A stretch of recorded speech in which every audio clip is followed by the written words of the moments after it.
This is the Stephen Mansfield Podcast.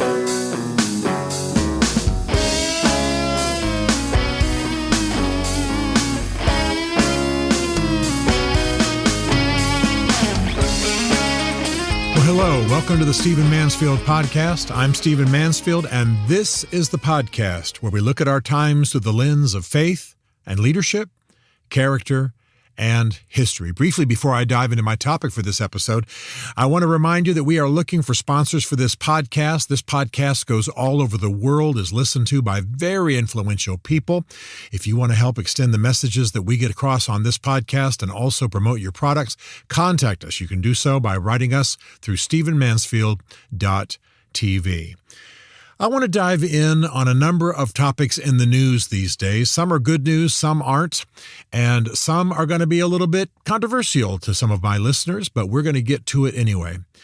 One of the things that's happening in our time that is absolutely stunning to me is the support the current administration is giving to Russia. Now, you know what's happened of late.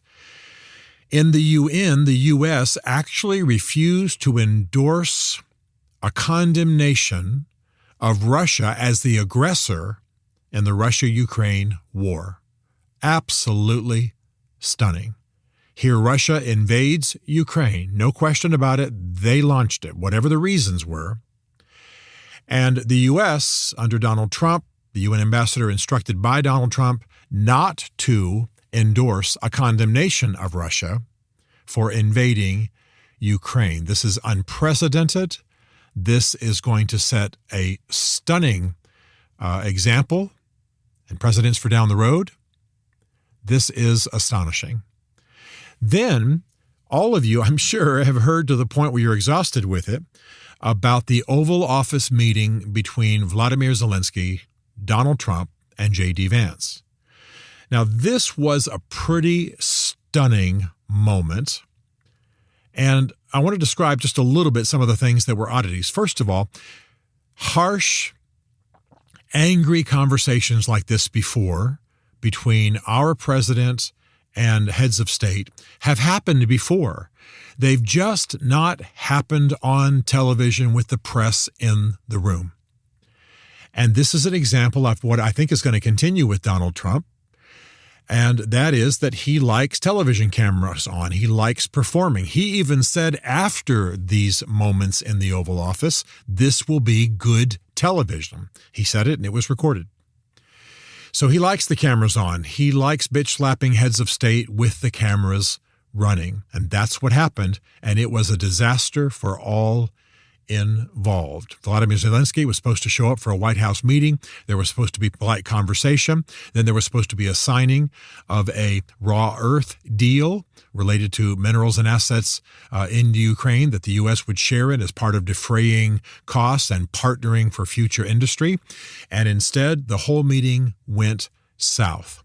It started, quite frankly, when Donald Trump greeted Vladimir Zelensky by commenting on what he was wearing. Now, as many embattled heads of state do, Vladimir Zelensky chooses to wear semi-military attire because he's often on the front lines and because he's trying to symbolize to the world, I'm not going to show up in a $3,000 Gucci suit. By the way, Vladimir Zelensky is a multi-millionaire because he owned television programs in the Ukraine and had one of the top television shows in Europe and has owned production companies and what have you. So he's a very wealthy man. He can absolutely afford nice clothes. What he does is he wears kind of a commando sweater and fatigue pants wherever he goes. He's been doing that for years, and it symbolizes the fact that he is a wartime president and that he's trying to say to the world, things are not normal where I live. I'm here at a time of great stress and great combat. People are dying. I'm going to symbolize it.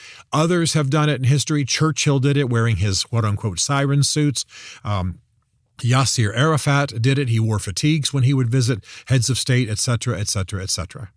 So this is not unusual. But when Donald Trump met him out in front of the White House, he immediately, first thing he said was commenting on the fact that, frankly, he was making the point that Zelensky had not dressed for the occasion. Well, this is the way Zelensky's been showing up in the United States for years, ever since the war began. It was rather inappropriate. It was rather insulting. It was indicative of what was about to happen.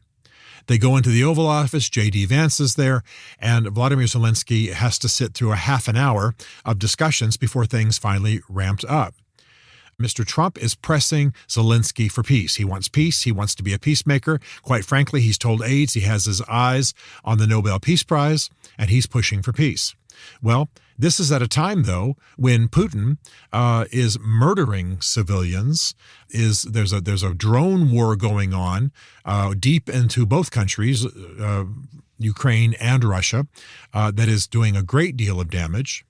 And at this moment, Trump engages with negotiations with Putin in Saudi Arabia without Zelensky at the table, really treating him really badly. And this is evident when they get to this meeting in the Oval Office that Trump is berating Zelensky because he won't agree to immediately move towards a peace.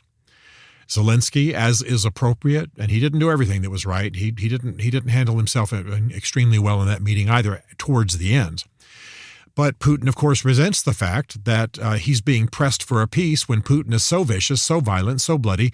His country is so much under destruction of Russian weapons.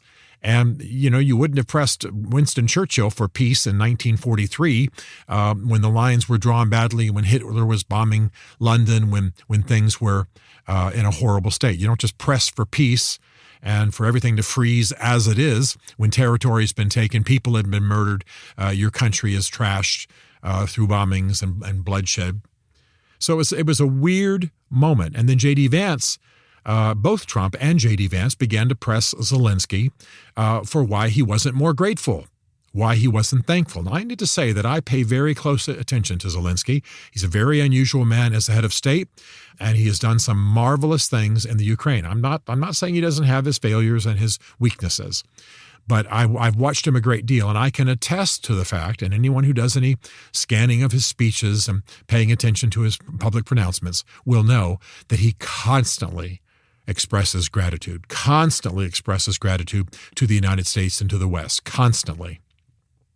But in this particular meeting, because it went south, because it was about pressing him for peace, because he was being told by Trump he didn't hold any cards, quote unquote, and he needed to stop talking about Putin, quote unquote, they both began to press him for being more grateful.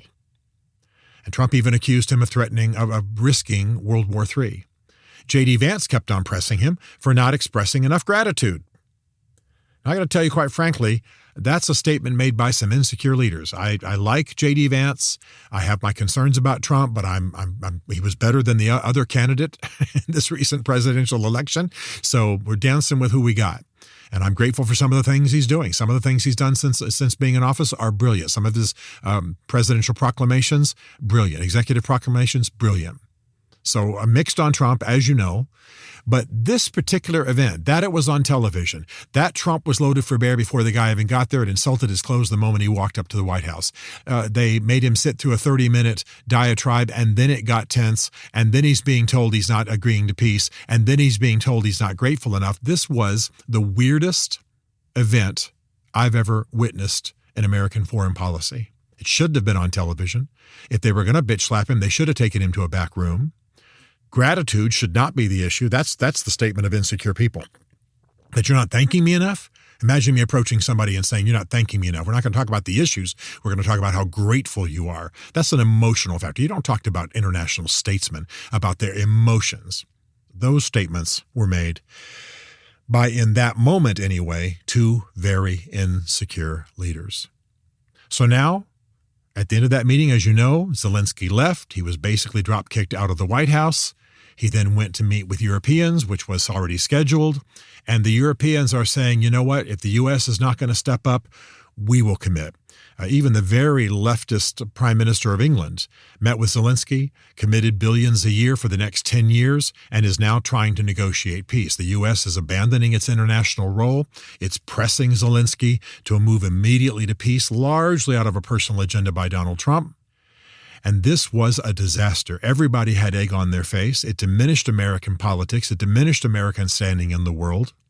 And yes, Zelensky misbehaved, rolling his eyes, folding his arms, interrupting, being harsh, being insecure. It was a bad moment for everyone.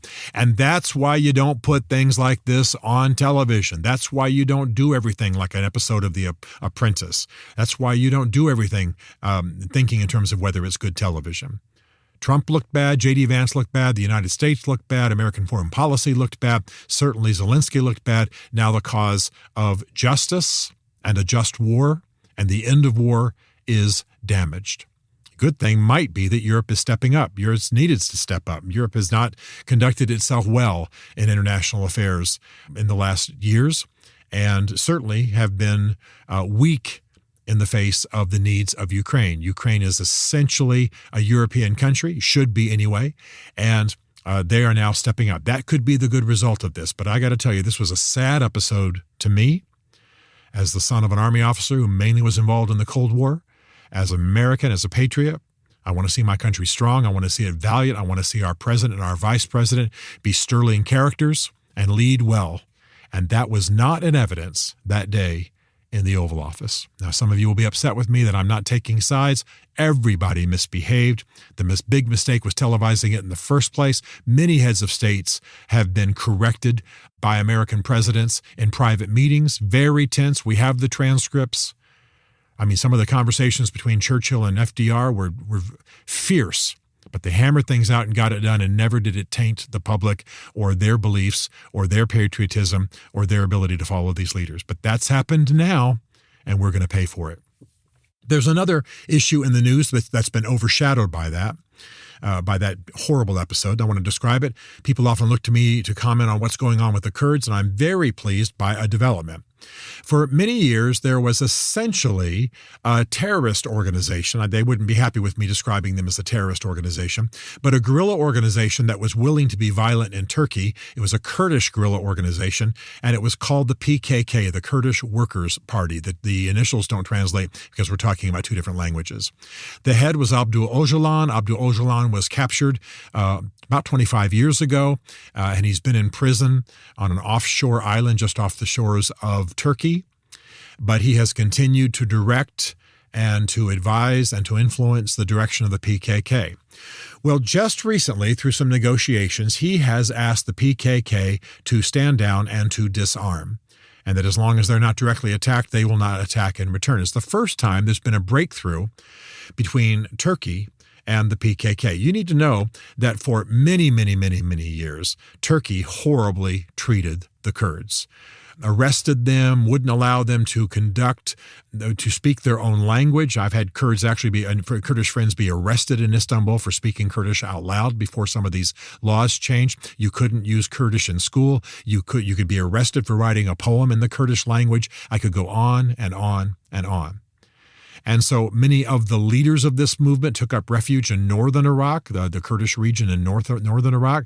Abdul Öcalan was captured. He's been held in prison. Now there's been a bit of a breakthrough between Recep Erdogan, the head of Turkey, and Mr. Abdul Öcalan, the head of the PKK.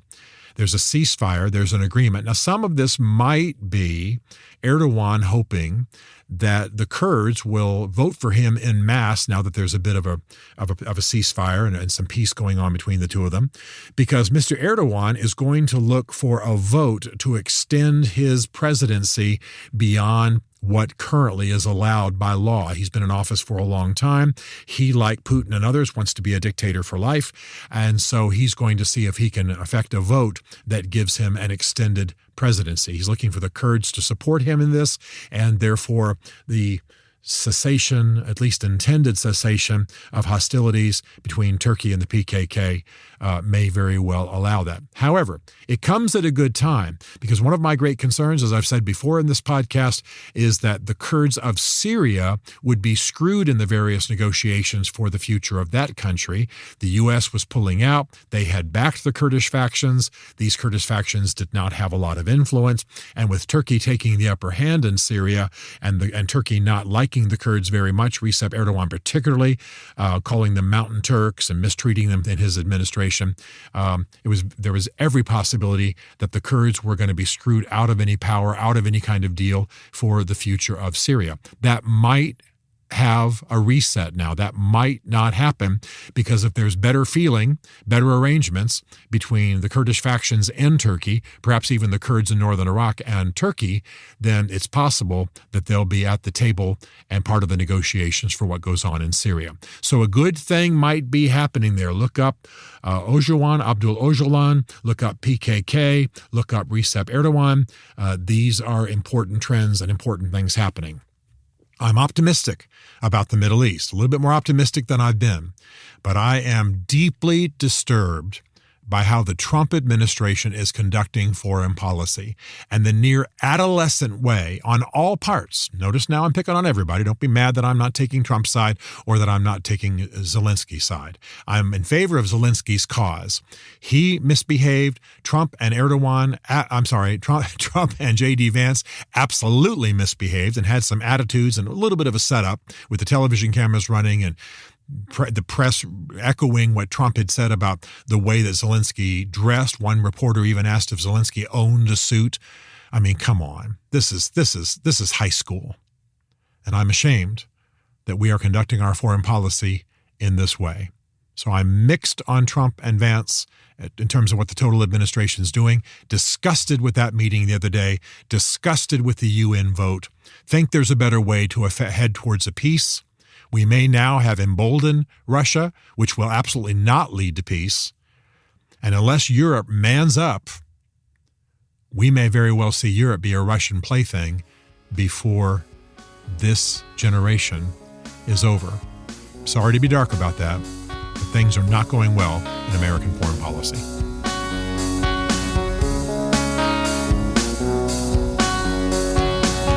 Stephen Mansfield is a New York Times best-selling author, a popular speaker, and a frequent faith and culture commentator in international media. His groundbreaking books on faith and society include The Faith of George W. Bush, The Search for God in Guinness, Mansfield's Book of Manly Men, and Lincoln's Battle with God. Learn more at stephenmansfield.tv.